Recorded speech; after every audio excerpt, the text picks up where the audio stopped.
Gravação iniciada, presidente.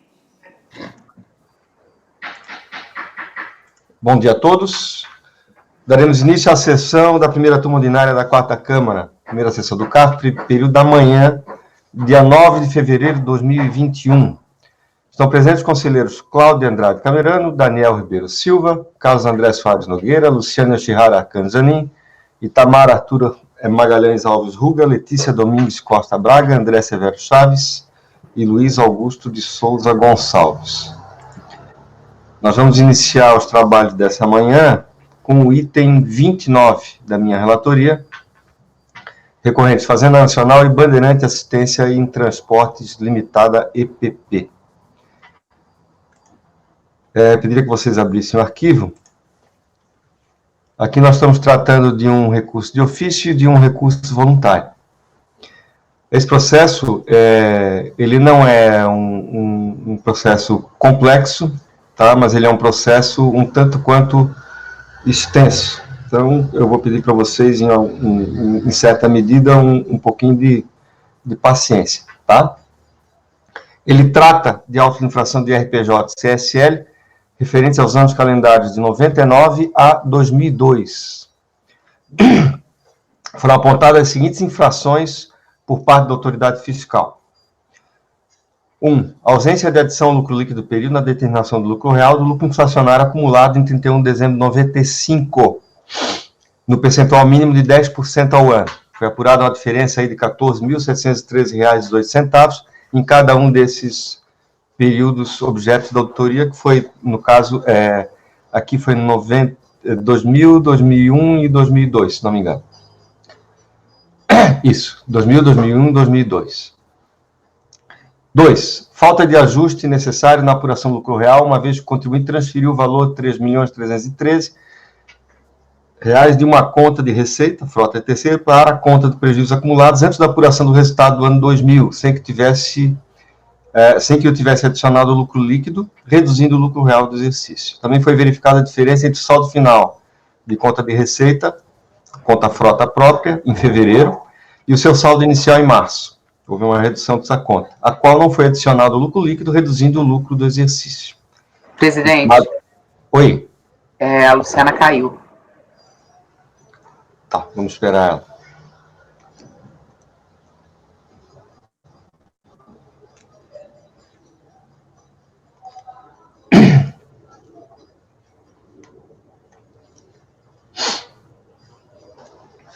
E a internet aqui de Florianópolis está desse jeito. Como não tem para todo mundo, eles tiram de um, dão para outro, e assim vai, fazem um rodízio. Rodízio de internet. Rodízio de internet. É que nem a vacina, presidente. É que nem a vacina. Pô, a vacina mesmo tá andando aqui, a vacinação, a passos de cágado. Com um acento no ar, né? Cágado. Que olha, tá difícil aqui.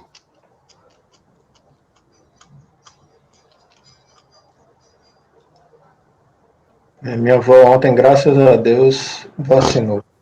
Depois de um monte de gente jovem, mas vacinou. Mas a segunda dose, Daniel?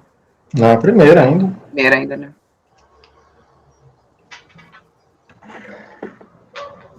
Não, 89 anos. Que beleza, hein?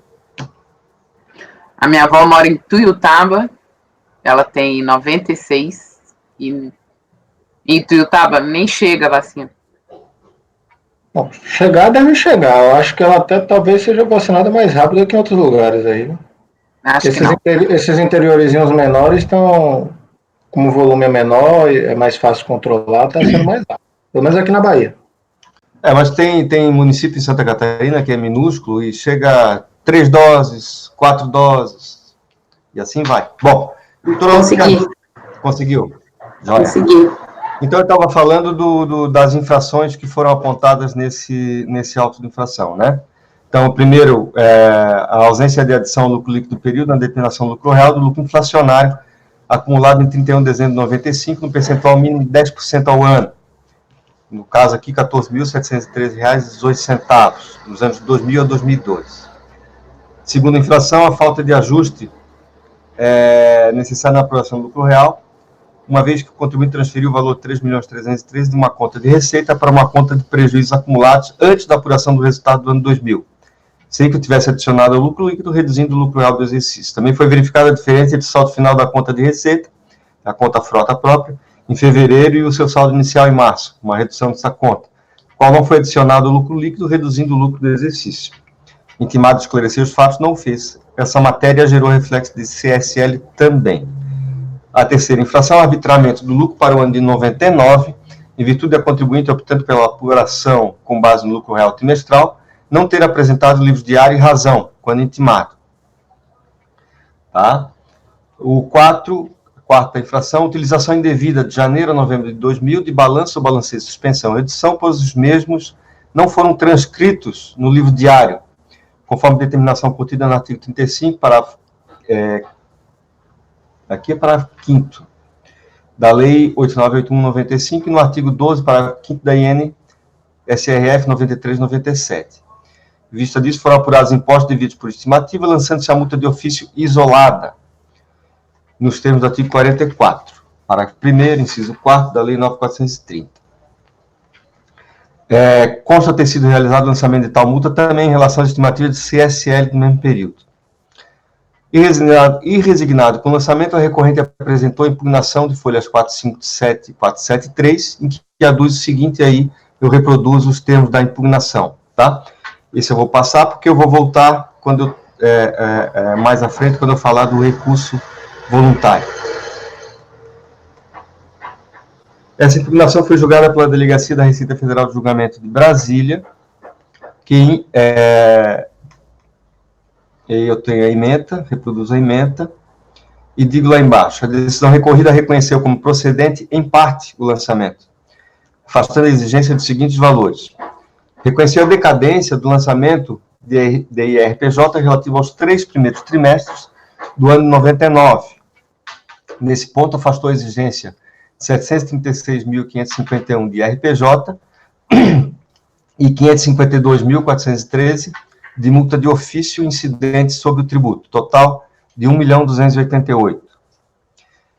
Também afastou a exclusão dos lucros inflacionários que deveriam ter sido realizados em 93, 94, 95, haja visto o reconhecimento da decadência para o lançamento de tais valores. Em consequência dessa exclusão, a matéria tributável a ser considerada no lançamento, o lucro inflacionário realizado, passou a ser de 12.038, ante os 14.713 inicialmente calculados pela fiscalização. Tá?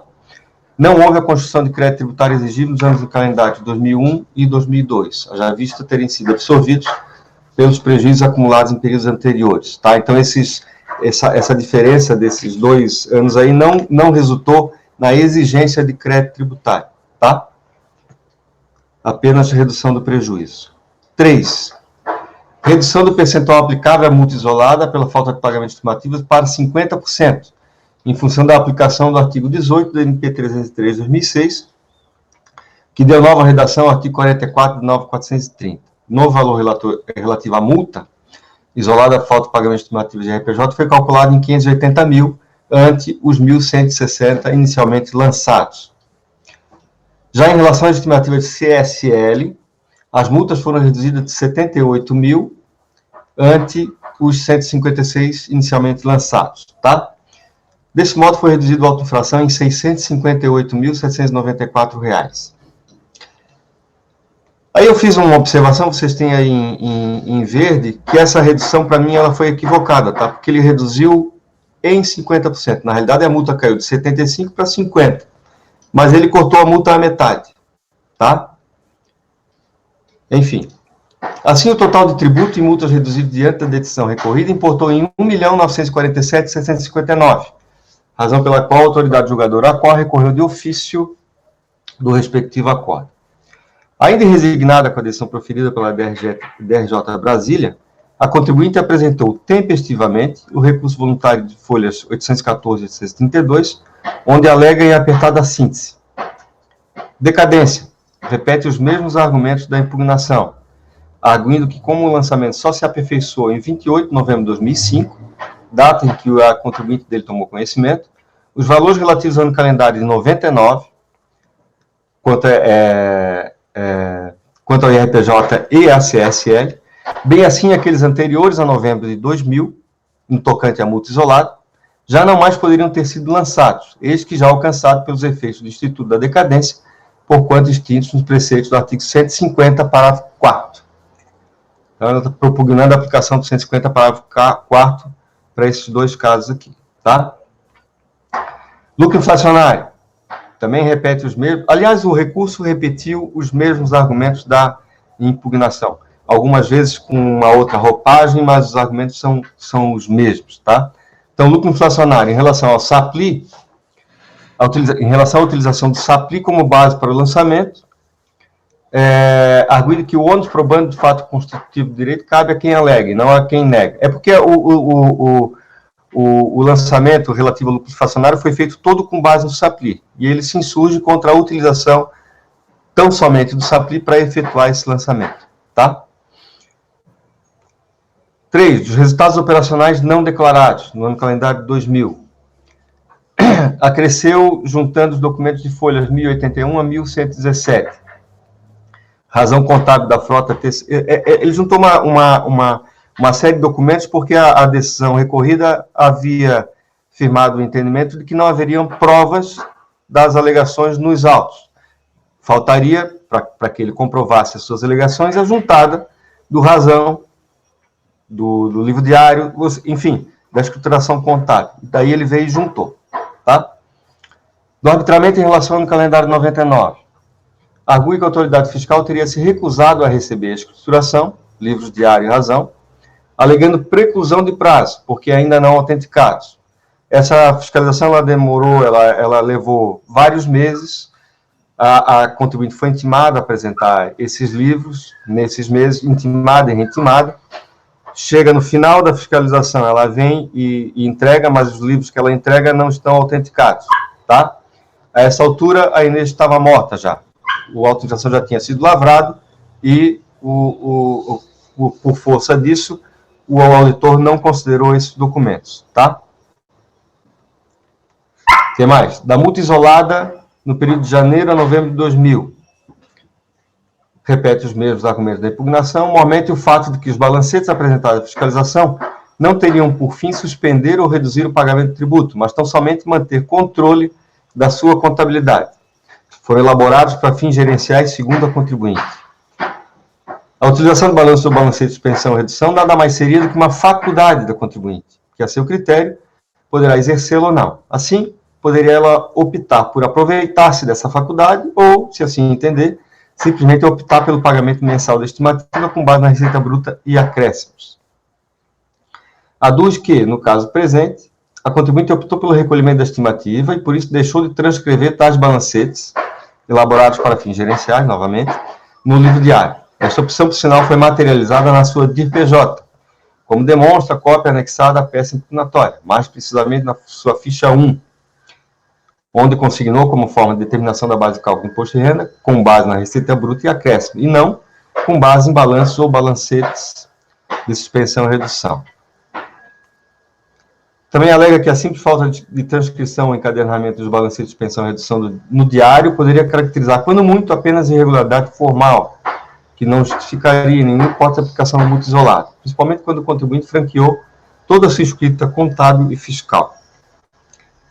Ainda uma vez encerrado o período de apuração do imposto de renda, a exigência do recolhimento por estimativa perderia sua eficácia, já que o que prevalecerá em caso é a exigência do imposto de renda e da contribuição social efetivamente devidos, apurados com base no lucro real. Cita a jurisprudência do CARF nesse sentido. Também teria havido a aplicação da multa de ofício 75% sobre a mesma base de cálculo, nesse mesmo processo, sob o argumento de que houve resultados operacionais não declarados, o que seria incabível, concomitância. Questão da concomitância. Haja visto o princípio da consunção. Cita a jurisprudência do CARF. Bom, após o protocolo do recurso voluntário, a recorrente apresentou pedido de desistência parcial do recurso, tão somente em relação aos créditos tributários exigíveis sobre o ano calendário 2000. Vejam abaixo o requerimento apresentado pela contribuinte às folhas 1123, no volume 6. O crédito tributário, objeto pedido de existência, refere-se ao IRPJ e à CSL, tributo e acréscimos legais, exigidos em relação ao calendário de 2000. Refere-se às seguintes infrações, né? Então, aquela ausência de adição do lucro líquido ao lucro líquido do período na determinação do lucro real, do lucro inflacionário acumulado, o percentual mínimo de 10%, só em relação ao ano 2000. E aquele ajuste de R$ 3.313.000, tá? Seria só em relação ao ano 2000. Afinal, vieram os autos que eles conselheiro apreciar, e esse é o relatório. Passemos ao voto. Bom, em relação ao recurso de ofício, há que se apreciar inicialmente a sua admissibilidade. Como nós vimos, o montante que foi o total, né, que foi exonerado, somou R$ 1.947.759, tá? Então, eu estou deixando de conhecer do recurso de ofício, por ele estar abaixo do limite de 2,5 milhões, tá ok? Estatuído na portaria MF 63 de 2017. Então, recurso de ofício não estou conhecendo. Já em relação ao recurso voluntário, necessário se faz negar conhecimento, por carência de objeto, às alegações que dizem respeito aos lançamentos de créditos tributários alcançados pelo pedido de desistência, formulado pela contribuinte ao aderir ao parcelamento da 11.941. Foram objeto de pedido de desistência os créditos tributários de RPJ e CSL, incluindo os acréscimos legais incidentes, relativos ao calendário de 2000. Assim, cabe-nos inicialmente delimitar quais as infrações ainda restaram incólumes, passíveis, portanto, de apreciação por parte desse colegiado. São elas: 1.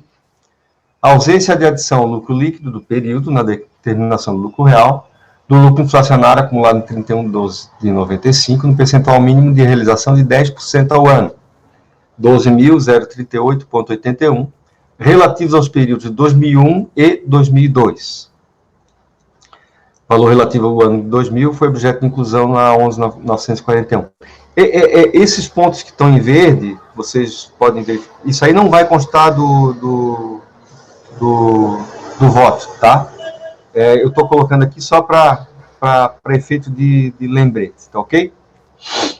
2. Arbitramento do lucro relativo ao quarto trimestre de 99. O lançamento relativo aos 3 primeiros trimestres de 99 foi cancelado pela autoridade julgadora ACO em virtude do reconhecimento da decadência, tá? Mesma inflação, o item 3, mesma inflação constante do item anterior, relativa a CSL. Entretanto, nesse caso, foram mantidos na decisão recorrida os lançamentos relativos aos 4 trimestres de 99, tá? Haja visto o reconhecimento por parte da autoridade julgadora ACO de que o prazo decadencial relativo à CSL seria de 10 anos, conforme disposto no artigo 45 da Lei 8.212 de 91. Então, em relação à CSL, só o último trimestre de 99, em relação ao IRPJ, só o último trimestre de 99, em relação à CSL, os 4 trimestres de 99, tá? Nós vamos apreciar aqui. Multa isolada, 4. Multa isolada por falta de requerimentos estimativos de IRPJ e CSL. Utilização indevida de janeiro a novembro de 2000 dos balanços, balancete de suspensão. Então, a multa isolada de janeiro a novembro de 2000 também vamos apreciar aqui, tanto de RPJ quanto de CSL. Bom, no caso da CSL, verificamos a ocorrência de falha na formalização do processo. Estão faltando inúmeras folhas nos autos. Conforme o despacho de folhas 771 e folhas 771, o processo de número final 2005-20, inicialmente formalizado para receber o auto de infração do CSL, foi objeto de anexação aos presentes autos, atendendo ao disposto na portaria RFB 6129 de 2005. Então, inicialmente foram formalizados em papel 2 processos, de RPJ e um de CSL. Depois o de CSL foi anexado a esse de IRPJ. Na anexação, faltaram folhas, tá? Ou na anexação, ou na digitalização, tá? É isso que eu estou contando a historinha aqui. O referido processo teria sido anexado às folhas 539 e 802 do processo físico. A partir daí, folhas 551. Contando, portanto, com 264 páginas. Entretanto, a última página juntada aos autos consta das e-folhas 761. Assim, estariam faltando algo próximo de 59 páginas do processo número final 2005-20. Verifiquei faltarem as folhas 741 a 800 do processo físico. Dentre os documentos faltantes, identificamos o próprio auto-infração e a maior parte dos demonstrativos de apuração da multa isolada. Consta das folhas 755 a 757, o demonstrativo de apuração de janeiro a março apenas. Incompreensivelmente, nem o acórdão recorrido, nem um recurso voluntário sequer suscitaram tal falta. No caso do acórdão recorrido, o relator chegou a citar o número das folhas do processo físico onde estaria o auto-infração do CSL. No caso, as folhas 742, 763. Processo físico. Estas páginas deveriam estar no final do volume 4 ou no início do volume 5. Porém, não consta dos referidos tomos. Já o recurso voluntário sequer citou tais documentos, ou a ausência deste nos autos do processo, o que denota a total inexistência de prejuízo à defesa da contribuinte. Portanto, no caso de a turma entender ser imprescindível o saneamento do processo, com a consequente baixa dos autos da unidade local para a juntada dos elementos faltantes, este relator não se opõe à realização da diligência necessária. Entretanto, observo que é muito provável que tais documentos não sejam encontrados, haja visto o longo tempo decorrido da digitalização dos presentes autos. Também creio que não sejam imprescindíveis à resolução do presente processo, haja vista que as matérias discutidas em relação aos mesmos cingem-se a questões de direito, passíveis de apreciação sem a sua verificação. Em sendo considerado prescindível a juntada dos documentos faltantes, passemos à análise do recurso voluntário. E aí eu dou um break aqui para a gente discutir essa questão da falta desses documentos, tá? Eu fiz o voto considerando as informações que constam do acordo recorrido, do recurso voluntário, tá? Para mim, não teve prejuízo em apreciar esse processo, haja vista os documentos que estão faltando, tá? Agora, isso é uma questão que a turma tem que decidir, tá ok?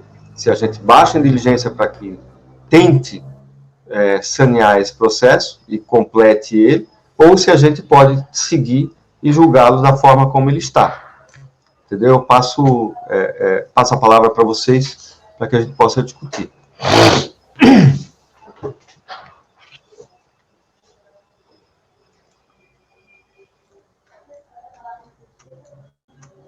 Doutor Camerano. É só para confirmar, então, essa observação do senhor aí. Não existe auto-infração de contribuição social nos autos, é isso? Da contribuição social? Tem um pedacinho. Aquela folha inicial, onde constam os valores que foram objeto de lançamento, tá? Um ou outro demonstrativo, mas tá, o grosso do auto-infração, ele realmente está faltando. Certo. Mas me parece que isso não trouxe nenhum prejuízo para a defesa, né? Ele parece Não. que ele, apesar dessa falha terrível, ele tinha conhecimento de todo o auto na sua plenitude, né? Bem porque ele tem a via dele, né? E tem a via dele, né? Para a defesa não houve prejuízo, tá? Sim. Então, ele Presidente, apesar de entender, eu acho que a partir do momento em que o senhor colocou isso no voto, a gente poderia estar dando argumento para ele querer... Eu posso retirar também, tá? Isso por isso que eu coloquei já em azul aqui, entendeu? Eu posso passar batido sobre isso também. Agora, por uma questão de honestidade processual, eu tinha que trazer para vocês aqui, tá? Se vocês acharem que não deve constar, se a gente achar que pode julgar, mas que não deve constar esse tipo de observação aqui, eu retiro sem problema nenhum, tá? Mas eu acho que a partir desse momento já foi. Não, tudo bem.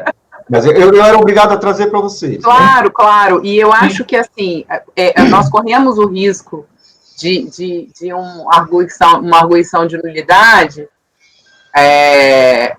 que eu acho que não valeria a pena julgar. Acho que não vai mudar nada, pode ser até que não encontre, mas eu acho que às vezes não vale a pena julgar e deixar isso passar para frente com esse defeito, que eventualmente seria uma nulidade efetivamente, apesar de, obviamente, para o contribuinte isso não está gerando qualquer prejuízo, porque senão ele até, inclusive, teria alegado. Mas eu acho que a gente deveria baixar a diligência para, ao menos, tentar juntar. Tá, Daniel. Presidente, também acho que não tem que tirar, pelo contrário, a gente tem que enfrentar a situação, enfrentar com segurança, seja para uma solução ou para outra. Tá? Nesse caso aqui, eu lembro que a gente teve um caso antigo que até gerou uma decisão para anular o julgamento por conta de uma falta de folhas. Só que naquele caso, que era um processo enorme, eu acho que de uma agropecuária, alguma coisa assim, e foi e voltou várias vezes. Só que naquele caso, desde o início e até o final, até os embargos da decisão, a parte alegava nulidade e dizia que aqueles documentos eram absolutamente essenciais. Tá? Então, houve uma provocação da parte nesse sentido. Aqui não, ela não enfrentou nada, você, senhor como relator e logicamente identificou isso, tem que ressaltar, mas também não vejo nenhum prejuízo. E pelo lapso de tempo, acho também se voltar e a diligência disser que não localizou, aí sim que a parte pode vir alegando alguma nulidade, né, por conta dessa falta dessa documentação. Eu acho que como não foi alegado, como a parte apresentou sua defesa e seu recurso, enfrentando a matéria e provavelmente tentando a via dela, se ela dissesse que não tem a via dela, aí acabou, porque não tem a via no processo, não tem a dela, é encerceamento direto. Ela sequer enfrenta isso. Eu acho que daria para superar nessa situação específica aí. André.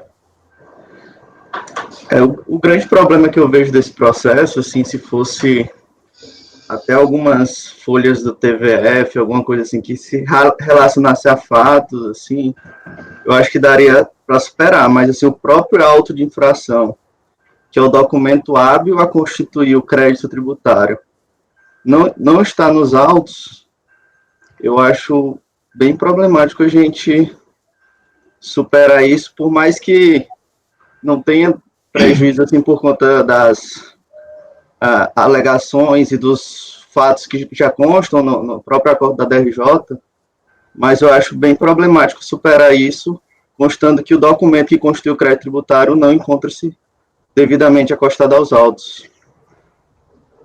Ok. Luciana.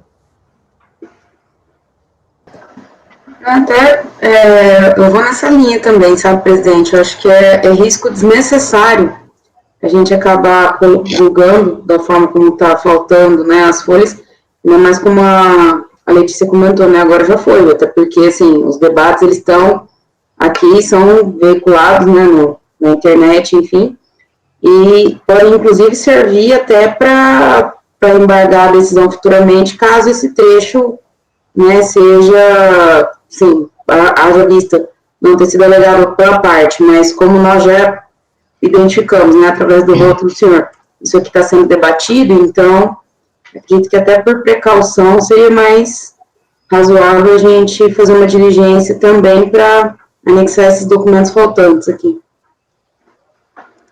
Doutor Carlos. Presidente, eu estava olhando aqui, o acórdão da DRJ é de 2006, assim como o recurso voluntário, né? Então, eles são anteriores à digitalização do processo. Então, pode ser que no processo físico não houvesse a falta desses documentos. E por isso, não teria havido prejuízo lá naquele momento, né? Nem para o julgamento em primeira instância, nem para o exercício do direito de defesa lá no momento da interposição do recurso voluntário, né? Mas eu também acho, embora lá atrás isso possa ter sido exercido de forma plena, eu também acho que neste momento nós julgarmos sem o auto de infração, né? Como disse o conselheiro André, é um instrumento hábil para constituir o crédito tributário, eu acho problemático. Né? É o momento em que nós estamos tomando conhecimento dos fatos. E nós estamos sem os elementos. E talvez eles estivessem lá no processo físico, no julgamento de primeira instância e no recurso voluntário, mas nós aqui não temos. Embora eu reconheça que a matéria, essencialmente a matéria de direito, que não exigiria o exame das provas, mas a falta do instrumento de constituição do crédito tributário eu acho complicado. Certo. Mas alguém quer fazer algum comentário? Só queria acrescentar essa questão do Carlos, até o presidente citou aqui que na decisão foi citada as folhas do auto de infração da CSL. Então, você tem razão nisso, Carlos. Foi um problema de digitalização, e aí, eventualmente, é por isso mesmo que a parte não arguiu isso. E eu acho que a gente deixar passar isso, a gente está correndo um risco maior do que a própria celeridade com o julgamento. Mas é aquilo, a parte não alegou isso exatamente por não ter havido prejuízo. Esse ponto que eu queria registrar, mas também não me oponho à resolução, não. Eu acho que não há prejuízo aqui à defesa do contribuinte. Não há nulidade sem prejuízo, mas também não me oponho à resolução em diligência. Bom, diante de tudo que foi colocado aqui, eu boto em votação, então, tá? E a minha proposta fica sendo para a conversão do julgamento em diligência, tá? Para que a gente possa fazer essa tentativa de recuperar esse processo aqui, tá? De sanear esse processo, tá ok? Então, eu vou botar em votação. A proposta, então, é para a conversão do julgamento em diligência, tá ok? Doutor Camerano. Pois é. Realmente não houve prejuízo para ele, porque ele tem lá o auto de infração, né?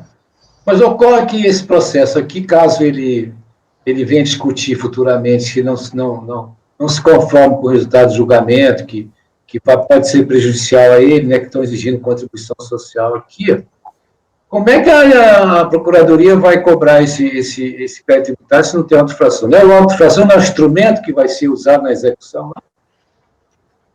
É isso? Inclusive, é isso? Na linha do que o senhor está colocando, eu estou mantendo, no caso da CSL, estou mantendo um dos trimestres lá de 99, né? Só está mantendo um, é isso? Estou mantendo um dos trimestres de 99, estou afastando os 3 primeiros de 99 da CSE, por conta da decadência. Então, realmente, ele pode vir e contestar isso aí, tá? Ele vai poder contestar, então, o que permaneceu aqui de contribuição social, um trimestre só, é isso? Um trimestre de 99, exatamente. Se ele contestá-lo, como é que vai ficar? A Procuradoria vai poder cobrar isso? Vai poder escrever isso? Não. Se não pagar? Essa é a minha pergunta, que eu não sei, assim. Não, concordo. Eu acho que, para efeito de depois inscrição endividativa, teria que ter Teria que ter uma auto-infração, né? Tá? Então, se for realmente isso, senhor presidente, apesar de sua enorme boa vontade, que o contribuinte não estaria sendo prejudicado, mas até porque, quando esse processo chegasse à Procuradoria, vamos supor que ele vai chegar lá, porque ele não vai se conformar com a manutenção desse primeiro trimestre aí, a cobrança amigável, ele vai passar o tempo. Como é que a Procuradoria vai executar isso daí? Talvez, e aí a gente ficaria aqui numa saia justa, que a Procuradoria podia até... Poxa, mas como é que não tem auto-infração aqui? Como é que eu vou... Não é verdade? Então, se for assim, eu acho que é melhor voltar em diligência, fazer diligência mesmo. Né? Ok. Doutor Daniel. Presidente, como manifestei, eu acho que não teve prejuízo, mas não me oponho à resolução de diligência, então acompanho. Ok. Doutor Carlos André. Eu acompanho. Doutora Luciana. Também acompanho a diligência, presidente. Doutor Itamar. Diligência, senhor presidente. Doutora Letícia. Diligência, presidente. Doutor André. Também acompanho a diligência, presidente. Então, temos por unanimidade de votos converter o julgamento em diligência nos termos do voto do relator.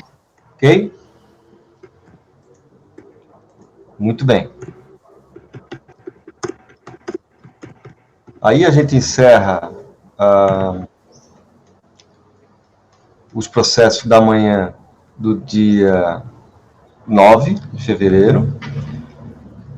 E nós vamos adiantar, então, a tarde do dia 11. Tá ok? Pode ser? Começar com os processos, item, deixa eu ver aqui. O item 105. Conselheiro Carlos André. Viação Senhor dos Passos Limitada.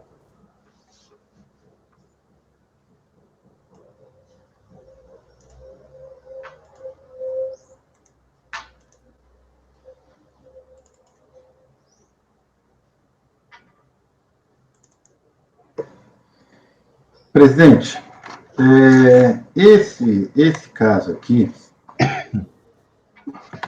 nós temos três processos da Senhor dos Passos, né, da aviação Senhor dos Passos.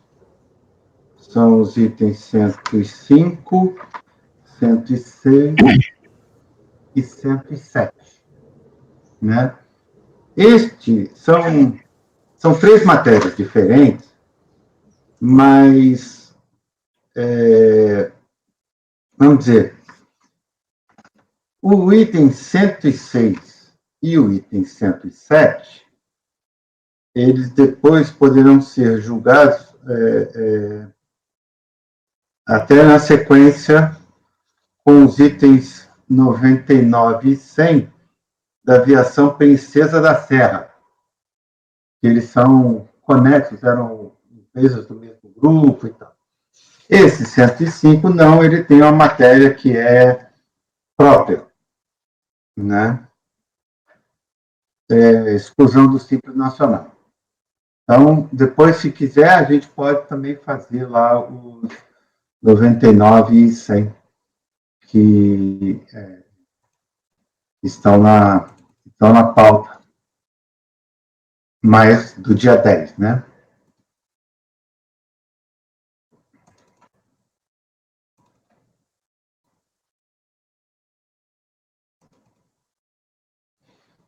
Muito bem.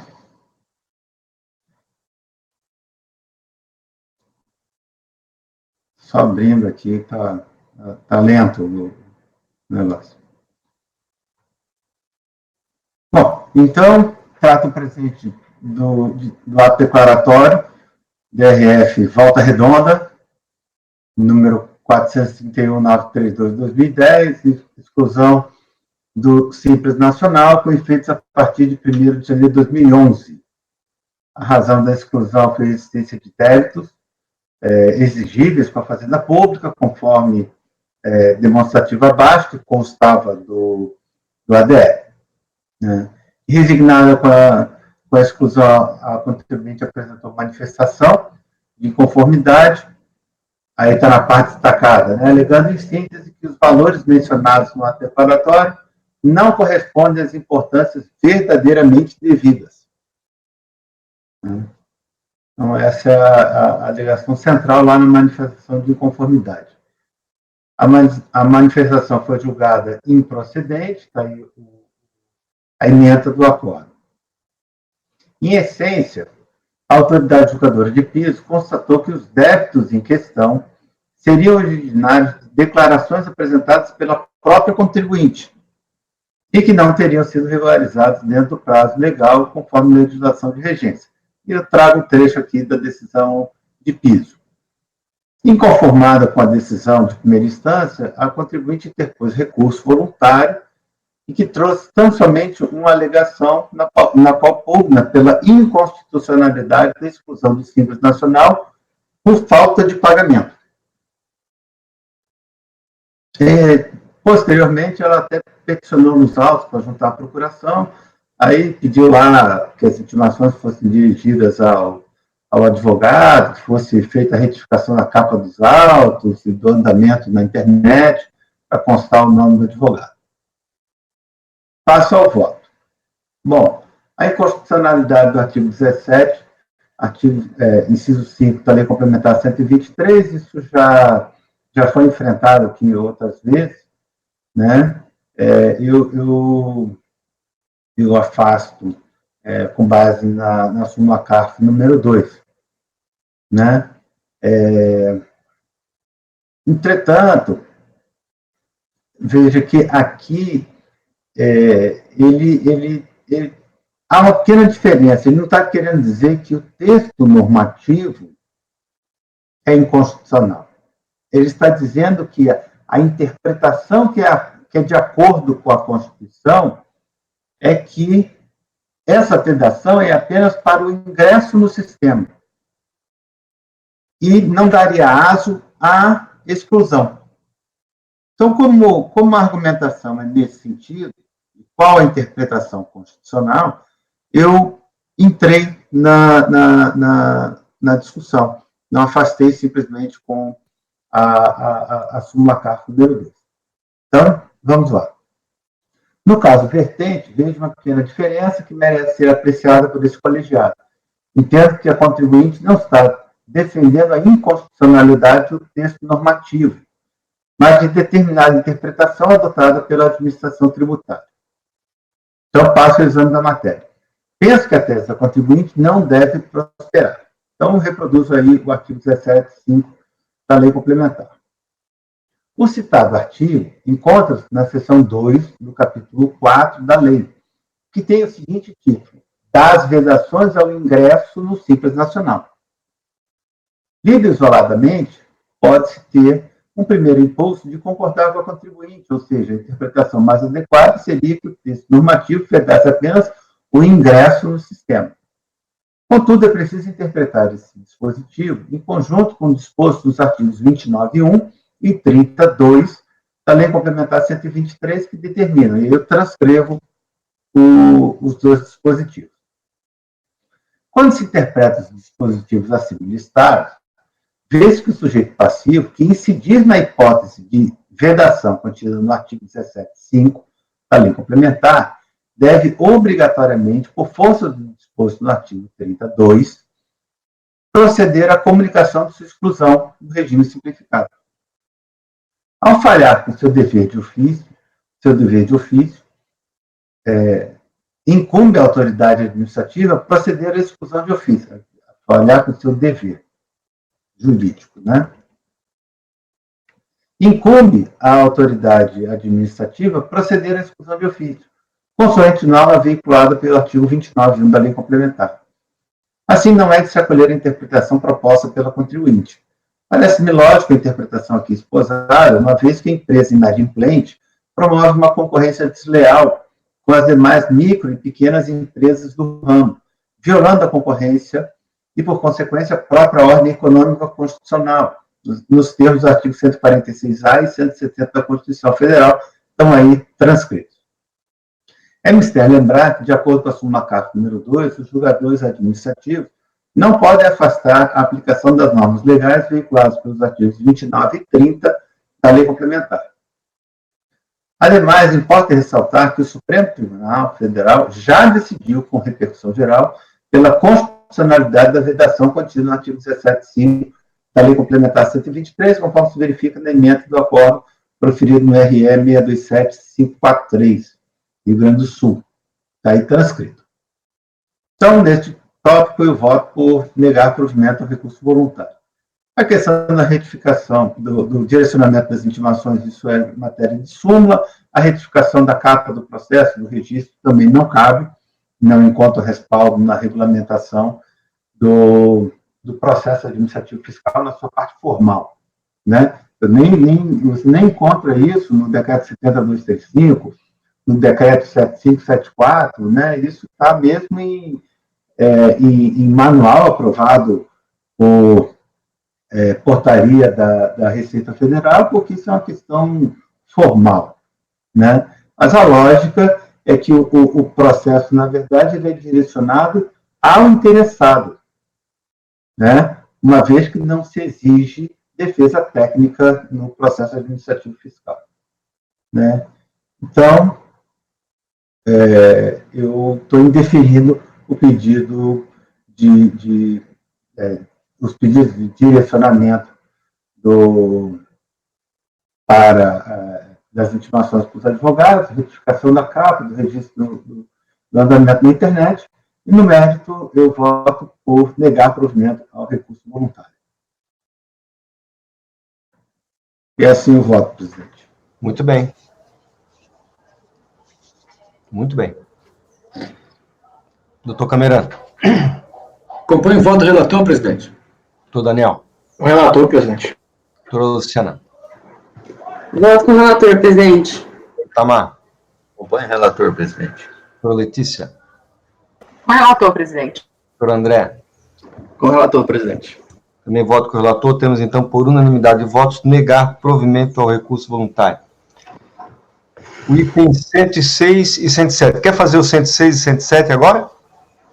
Fazemos junto com o 99 e... Junto com 99 e 100. Eu vou sugerir, se for possível, que façamos na seguinte forma. Façamos o 99 e o 107, e depois façamos o 100 com o 106. Tá, começamos então com o 99. Facilita isso. Facilita o entendimento da matéria. Tá, ok. Você comanda, Ok? então. 99. Ok. Então, passando ao item 99, Viação Princesa da Serra. Vou abrir aqui. Viação Princesa da Serra. Não é daqui, não? Não, é da região lá do Dr. Camerano. Ah, doutor Camerano. Da Barra do Piraí. Gloriosa Barra do Piraí. Terra nobre. Tá vendo? Personagens ilustres. Que espetáculo. Aqui, presidente, a questão é a seguinte, né? É uma exclusão do Simples Federal, né, lá de 2002. O que a fiscalização apontou é que essa contribuinte tinha sócio com mais de 10% em outra empresa, e a soma das duas receitas ultrapassava o limite do Simples. Eu propus que a gente apreciasse este item de pauta junto com o 107, porque o 107 trata da outra empresa. O sócio era sócio dessa empresa aqui, da Aviação Princesa da Serra, e sócio da Aviação Senhor dos Passos. E as duas foram excluídas pelo mesmo motivo. E as defesas são idênticas. Iguais. Né? Então, é a mesma matéria, são as duas pontas do mesmo fato. Perfeito. Ok? Perfeito. Então, trata o presente processo, da declaratório da DRF lá de Volta Redonda, por meio do qual a Receita excluiu o contribuinte do Simples Federal. Foi feito a partir de 1º de janeiro de 2002. No fundamento do ADE, a autoridade apontou o seguinte fato como razão para a exclusão. Sócio ou titular participa de outra empresa com mais de 10%, e a Receita Bruta Global no ano calendário de 2001 ultrapassou o limite legal. Ponto. CPF 083, final 20, CNPJ 29, final 60. E resignada com... É só isso, a descrição. Resignada com a exclusão do Simples Federal, a contribuinte apresentou a solicitação de revisão da exclusão, alegou em síntese que já havia procedido à alteração do seu contrato social a partir de janeiro de 2003. Ela fez a alteração lá dos contratos, o sócio saiu de um, saiu de outro. Na verdade, eram 2 sócios. A SRS foi indeferida pela autoridade fiscal. Nessa decisão, a autoridade detalhou a razão apontada para fundamentar a exclusão nos seguintes termos. No caso em questão, o sócio Miguel Pinto Barbosa Neto, CPF tal, participou com mais de 10% do capital das empresas, 29 final 60 e 29 final 40. No ano calendário 2001 e no retrocitado ano, a receita bruta de ambas excedeu o limite de R$1.200.000. Inconformado com a decisão administrativa, o contribuinte apresentou manifestação de inconformidade. Eu reproduzo aqui no relatório da DRJ. Né? Depois eu volto aqui nas alegações. A manifestação foi julgada parcialmente procedente. Aqui a emenda. Em síntese, a autoridade julgadora entendeu que estava demonstrado que, em 2001, o sócio participava com mais de 10% das sociedades, final 60, final 40, e que a soma das receitas brutas dessas empresas ultrapassava o limite de R$1.200.000, que foi a razão apontada pela fiscalização. Por outro lado, a DRJ constatou que o sócio mencionado retirou-se da sociedade em 10 de janeiro de 2013, conforme alegado pela contribuinte. Diante desse contexto, o entendimento da DRJ, a exclusão do Simples Federal deveria ser limitada ao ano calendário de 2002, pois a situação de impedimento teria deixado de existir a partir de janeiro de 2003. Desta forma, manteve a exclusão do Simples Federal apenas para o ano calendário de 2002. Por isso que o provimento foi parcial, né? A fiscalização fez a exclusão em definitivo, a DRJ disse, não, a exclusão vale apenas para 2002, a partir de 2003 ele pode estar no Simples novamente. A contribuinte interpôs recurso voluntário. Na peça recursal, inicialmente reiterou a alegação da manifestação de inconformidade acerca do cerceamento do direito de defesa provocado pela exclusão com efeitos retroativos, pela demora do processo. Reiterou também a alegação de que o teto máximo de receitas do Simples Federal deveria ter sido revisto. Essas são alegações que eu já tinha lançado na impugnação. Em seguida, a contribuinte apresentou alegações de nulidade do ato de exclusão. São alegações que não tinham sido colocadas lá na manifestação de inconformidade. Da não demonstração dos fatos. Neste ponto, a contribuinte alegou a deficiência na fundamentação do ato administrativo de exclusão. Tal deficiência teria cerceado o direito de defesa. E aí eu destaco aí as suas palavras. Né? A não juntada do ADE. Neste ponto, a contribuinte alegou que a primeira via do ato declaratório de exclusão não foi juntada aos autos. E aí, segundo a recorrente, abre aspas, sendo impossível a emissão de sua segunda via, o ato administrativo deixa de existir, juntamente com todos os seus efeitos, não havendo mais se falar em exclusão ou impedimento ao regime simplificado. Então, pediu a nulidade da ADE. Passo ao voto. Então, eu enfrento primeiro a questão da nulidade do ADE. A recorrente alegou que o ato administrativo não apontou com clareza necessária as razões de fato que deram aso à exclusão de ofício do Simples Federal. Em que pese a matéria não ter sido alegada na manifestação de inconformidade, trata-se de questão de ordem pública, qual seja cerceamento do direito de defesa. Assim, deve ser conhecida pelo julgador, até mesmo de ofício.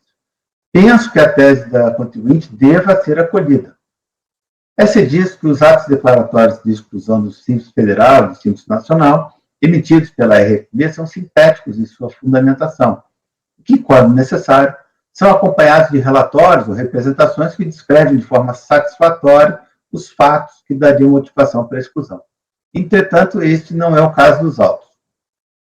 Inicie pela fundamentação da ADE em questão. De fato, como descrito, anteriormente o ADE limitou-se a trazer o seguinte texto, e eu reproduzo, né? Ora, esse texto não identifica qual a receita bruta de cada empresa, o valor total do somatório das receitas que teria ultrapassado o limite legal, qual a participação do sócio em cada empresa, quais os elementos de prova colhidos para que a fiscalização apurasse a infração. Não traz nada, é só esse textinho. Sem esses elementos mínimos, penso que, de fato, a defesa da contribuinte ficou prejudicada, normalmente porque tem que se pronunciar acerca da composição societária e a receita oferida por outra pessoa jurídica. Vale dizer que, além da teoria do direito administrativo vinculado inextricavelmente os atos administrativos às respectivas motivações, o que já seria suficiente para considerar nulo o ADE na Berlinda, é preciso levar em consideração que se trata de uma empresa de pequeno porte, inscrita no regime tributário do Simples Federal. Essa turma tem entendimento firme, no sentido de que as microempresas, empresas de pequeno porte, em razão da sua hipossuficiência na relação com o Estado, devem receber tratamento diferenciado por parte da administração tributária. Essa deve agir sempre de forma didática e transparente, de maneira a favorecer a compreensão das eventuais infrações, a regularização das situações previstas em lei e os exercícios do direito de defesa. Afinal, em regra, as micro e pequenas empresas não dispõem para lidar com as complexas normas tributárias de recursos, assessores, estrutura administrativa, contábil e fiscal, como as empresas médias e grandes. Eu cito o artigo 179 da Constituição. No caso em tela, penso que efetivamente o ADE careceu de fundamentação mais robusta no detalhamento das razões de fato que deram aso à exclusão. Como não se trata de ausência de motivação, mas apenas de falta de detalhamento dos fatos motivadores, até seria possível pensar que o vício na fundamentação poderia ter sido sanado no momento do despacho que indeferiu a SRS. Contudo, também neste momento, a fiscalização não se desincumbiu desse mistério a contento. Aí eu reproduzo os termos em que a autoridade fiscal fundamentou a decisão de indeferimento do SRS. Né? O máximo que fez aqui foi colocar o nome do sócio. Né? Mais nada, mais nenhuma informação. Novamente, não há detalhamento da participação societária das receitas brutas dos elementos de prova. É oportuno destacar que a autoridade julgadora, a COR, valeu-se das consultas juntadas às folhas 18 e 19 do processo para confirmar quais as receitas das duas pessoas jurídicas nas quais o sócio Miguel Pinto Barbosa teria participação maior que 10%. Foram consultas feitas pela própria DRJ, no sistema da Receita. Entretanto, essas consultas foram juntadas ao processo após a manifestação de inconformidade pela própria autoridade julgadora. Ora, vê-se que a própria DRJ entendeu ser necessário juntar prova da receita bruta das pessoas jurídicas, para atestar que a soma ultrapassaria o limite legal para a manutenção da opção pelo Simples Federal.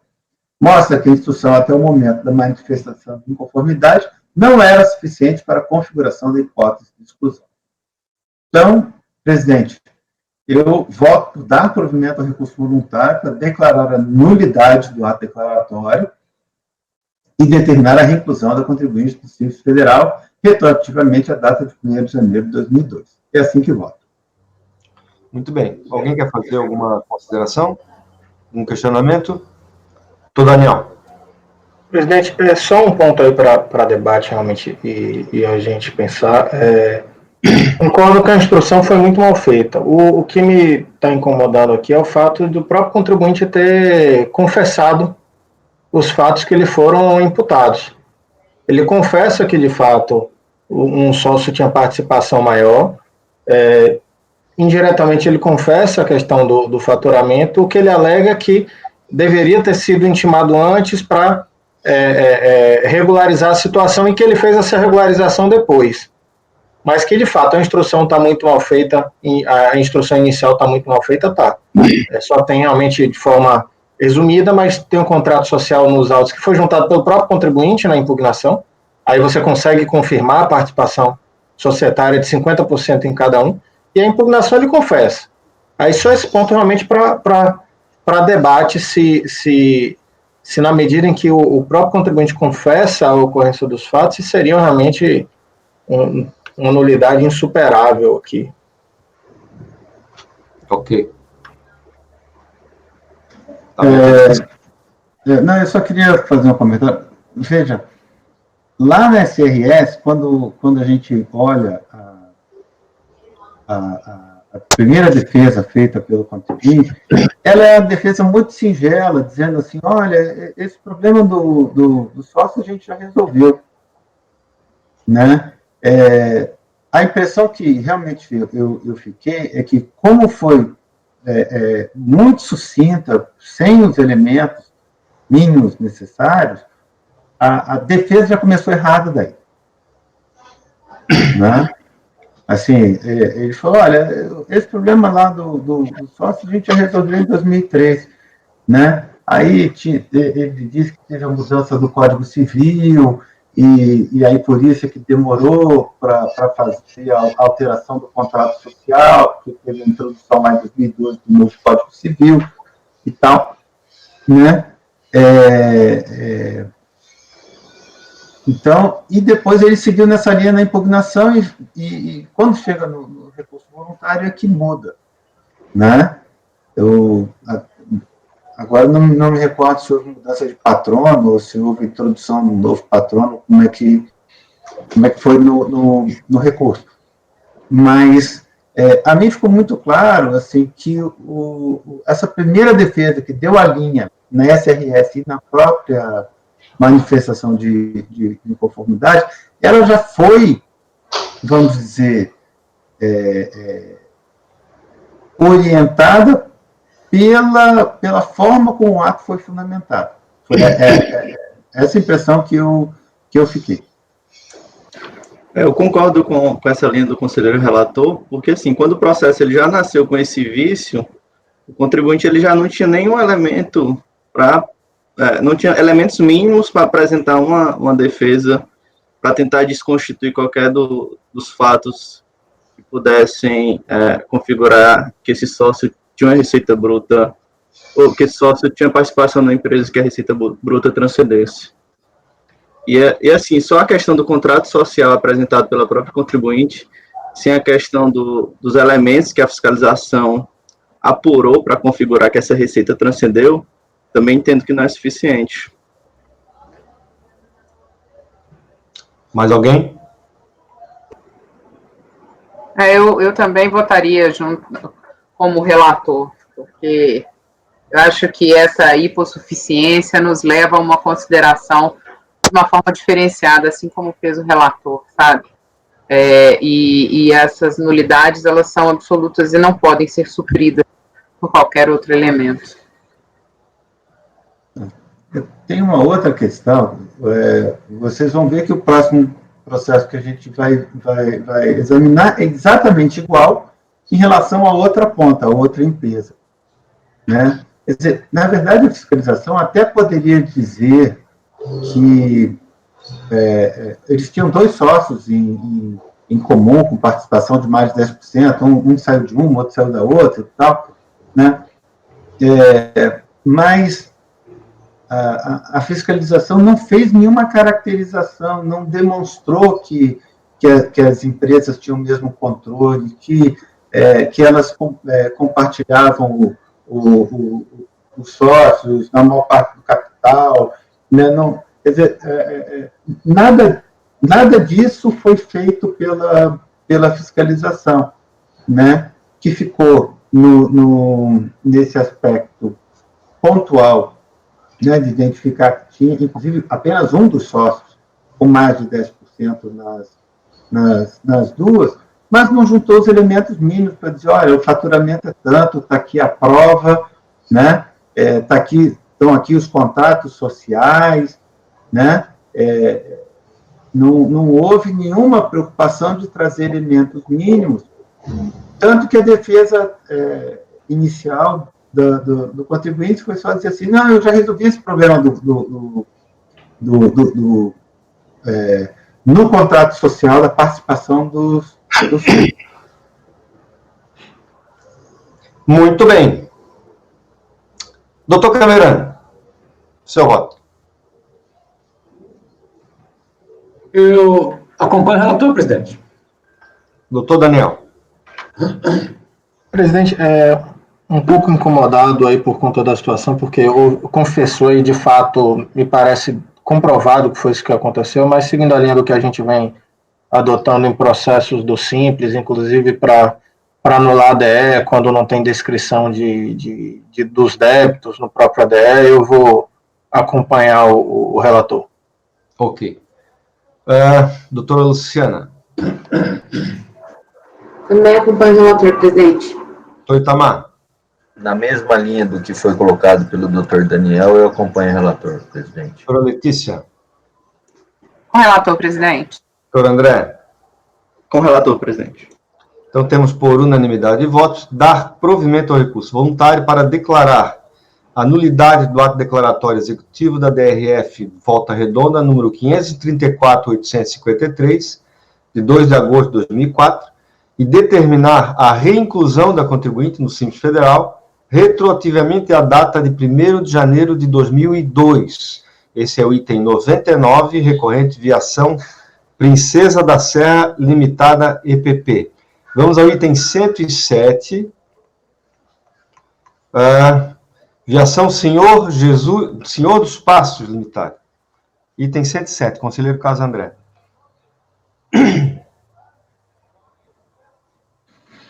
Então, presidente, conforme eu havia dito, esse processo aqui, então, ele é a outra ponta do mesmo fato, né? O ato declaratório 534.855, né? Que excluiu a viação Senhor dos Passos do Simples Federal a partir de 1º de janeiro de 2002. Ele tem as mesmas características, né? O ADE também tem a mesma descrição sucinta, né? O mesmo CPF, apenas, né? Agora o CNPJ da outra, da empresa, do processo anterior, né? A mesma característica, né? A defesa na SRS foi a mesma, a fundamentação do despacho decisório que indeferiu a SRS, a mesma coisa, né? O mesmo sócio, apenas, inclusive aqui nesse caso aqui é o mesmo texto, né? A defesa na manifestação de conformidade é a mesma coisa, o julgamento da DRJ também, né? Então, o recurso voluntário trouxe também as mesmas questões de nulidade, e eu estou dando o mesmo deslinde para esse processo também. Então, eu voto por dar provimento ao recurso voluntário para declarar a nulidade do ato declaratório DRF Volta Redonda 534.855 e determinar a reinclusão da contribuinte no Simples Federal na data de 1º de janeiro de 2002. Doutor Camerano. Acompanho o voto, presidente. Doutor Daniel. Acompanho, presidente. Doutora Luciana.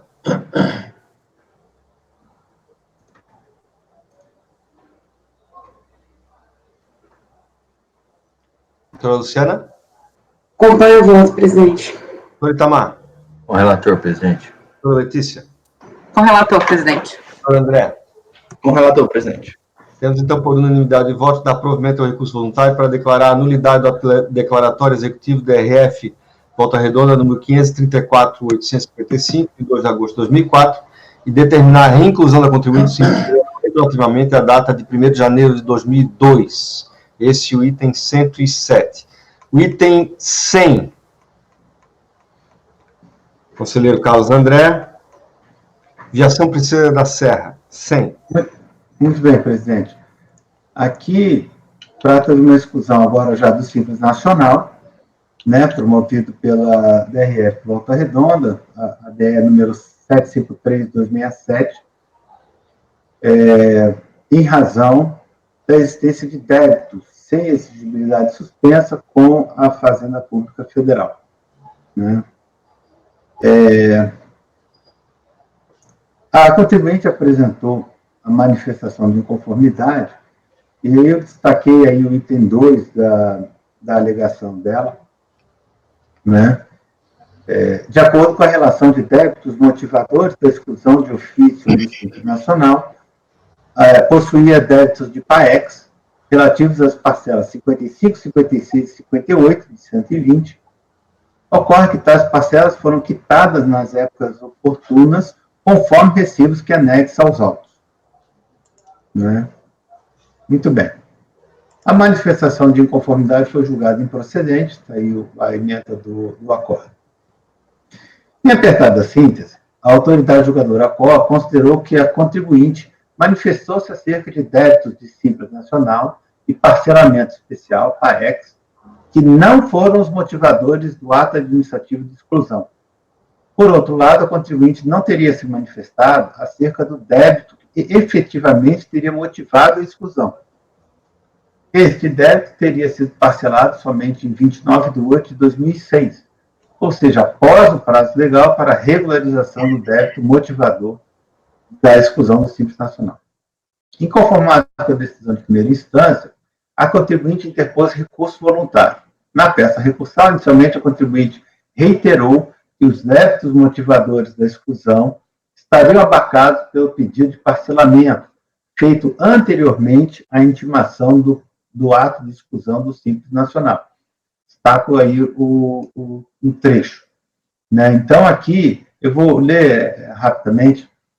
Trata-se de ato declaratório executivo da exclusão da aviação Princesa da Serra do regime do Simples Nacional, realizado pelo delegado da Receita Federal, com base no artigo 33 do Lei Complementar. A exclusão se deu em virtude da existência de débitos averiguados pela Receita Federal relativos às parcelas 55, 56 e 58 e 120 do PAEX. Todavia, no dia 25 de nove de 2012, a recorrente solicitou o parcelamento dos seus débitos, nos termos da resolução do Conselho de Gestor do Simples Nacional, número 94, decisão normativa número 1229. Observe que o pedido de parcelamento foi anterior à data de notificação do ato declaratório executivo de exclusão do Simples Nacional. Muito bem. Quanto ao mérito, a recorrente asseverou que havia solicitado tempestivamente o parcelamento dos débitos pendentes, conforme a resolução do Conselho de Gestor número 94 e IN 1229, para evitar a exclusão do Simples Nacional. Né? E aí, cito suas palavras novamente. Ainda quanto ao mérito, asseverou que os débitos relativos ao PAEX, número 55, 56 e 58 de 120, teriam sido quitados, conforme documentos juntados à manifestação. Ademais, pugnou pela produção de provas e, afinal, pediu uma decisão sobre o parcelamento realizado, né, e a reforma da decisão de piso para tornar nulo ou insubsistente o ADR. Muito bem, passo ao voto. A controvérsia reside na identificação dos débitos que motivaram a exclusão de ofício conforme a legislação de regência do Simples Nacional, assim como a ocorrência ou não da regularização tempestiva dos débitos em questão. Nulidade do ato declaratório de exclusão do Simples Nacional.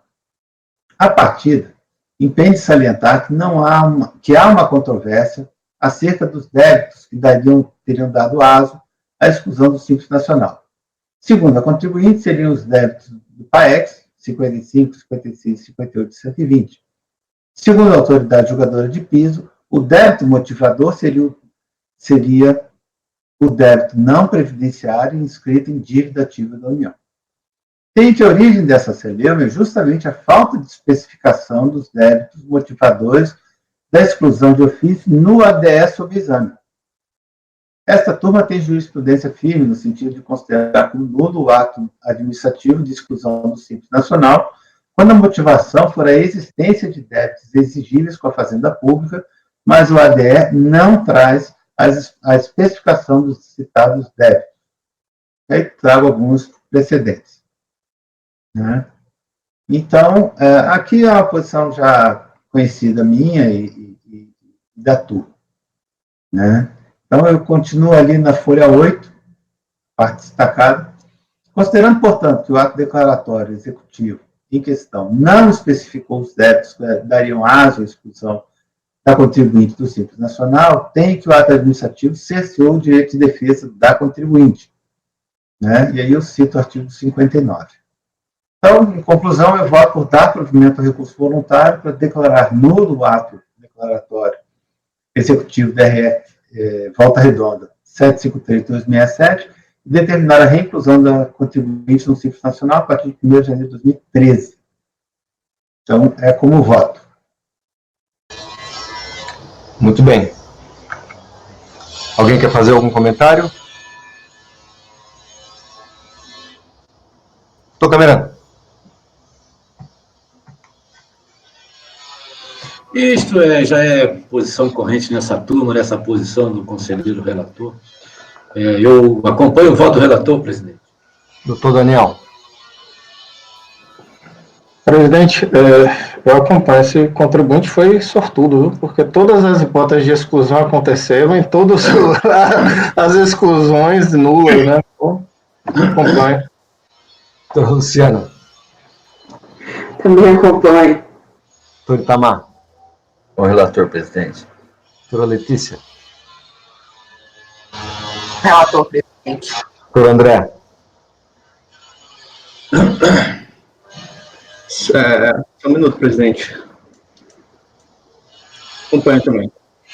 Então, temos por unanimidade votos da provimento ao recurso voluntário para declarar nulo o ato declaratório executivo da DRF, Volta Redonda, número 753/267, e determinar a reinclusão da contribuinte no Simples Nacional a partir de 1º de janeiro de 2013. Bom, ficou faltando, então, o item 106, não é isso, doutor Carlos? Item 106, de ação, senhor do Espaço Limitado EPP. Muito bem, presidente. Então, aqui é exatamente o mesmo caso que nós acabamos de apreciar em relação à aviação Senhor dos Passos. Exatamente a mesma coisa.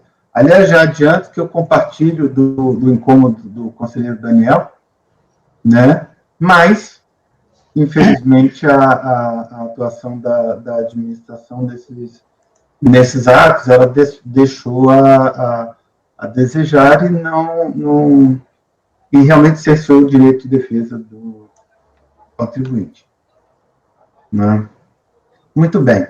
Então, aqui também o ADE de exclusão do Simples Nacional, né, por débito sem exigibilidade suspensa, né? Os senhores vão ver que a defesa da contribuinte é exatamente igual. Fala, inclusive, que que são os mesmos débitos, números 55, 56 e 58 de 120, que foram os motivadores, né? Foi julgado improcedente pela DRJ e a argumentação depois no recurso é exatamente a mesma que nós acabamos de apreciar. Então, eu estou dando a mesma solução do processo anterior, né, que é dar provimento ao recurso voluntário para declarar nulo o ato declaratório executivo DRF Volta Redonda, 753/289, determinar a reinclusão da contribuinte no Simples Nacional a partir de 1º de janeiro de 2013. E é assim que eu voto, presidente. Doutor Camerano. Acompanho o relator, presidente. Doutor Daniel. Com o relator, presidente. Doutora Luciana. Acompanho o relator, presidente. Doutor Itamar. Com o relator, presidente. Doutora Letícia. Com o relator, presidente. Doutor André. Com o relator, presidente. Temos, então, por unanimidade de votos, da provimento ao recurso voluntário para declarar nulo o ato declaratório executivo da RF Volta Redonda, número 753/289, e determinar a reinclusão da contribuinte no Simples Nacional a partir de 1º de janeiro de 2013. Muito bem. Vocês querem fazer um intervalinho, 2 minutinhos? Pode ser? Marco, por gentileza, pode interromper a gravação?